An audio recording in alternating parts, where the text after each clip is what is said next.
चलिए स्टूडेंट, चलो इस क्वेश्चन में हम लोग डिस्कस क्या दिया, देखो कि displacement of particle vary with the time x is equal to a e raise to minus alpha t plus b into e raise to beta t.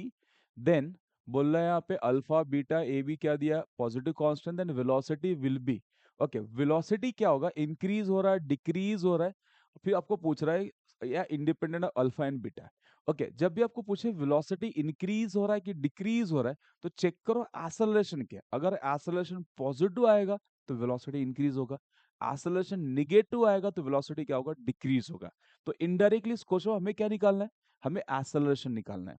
ठीक है, तो एक्सेलरेशन के लिए अब क्या करेंगे, अपने पास x का वैल्यू कितना देकर रखा है, इस a e raise to minus alpha t plus b into e raise to beta t. तो अपने पास वेलोसिटी कितना होता है पहले, dx बाय dt। तो अगर मैं इसको डिफरेंशिएट करूंगा तो एक कांस्टेंट है, e raise to minus alpha t का derivative e raise to minus alpha t. ठीक है, एंड अगेन क्या होगा, अल्फा टी का माइनस अल्फा टी का डेरिवेटिव कितना आएगा, minus alpha plus b into e raise to beta t. B constant, e raise to beta t का कितना आएगा, b e raise to beta t into कितना आएगा, बीटा। जिसको नहीं पता है तो हमने फॉर्मूला लिखा है यहाँ से, d by d x of e raise to a x कितना होता है, e raise to a x कितना होता है, यहाँ से ये फॉर्मूला मेंशन कर लो जिनको नहीं पता रहेगा, कि d by d t of e raise to, अगर मैं ए टी लिखा रहूंगा तो e raise to a t into d by d x of क्या होता है, ए टी होता है।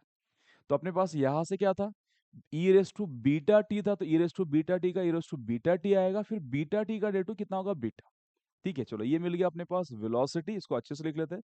तो वेलोसिटी आ गया minus a into alpha e raise to minus alpha t plus b into beta e raise to beta t. ठीक है, दैट इज अ प्लस, यहाँ पे कितना आ रहा है, बीटा टी। चलो ये मिल गया वेलोसिटी।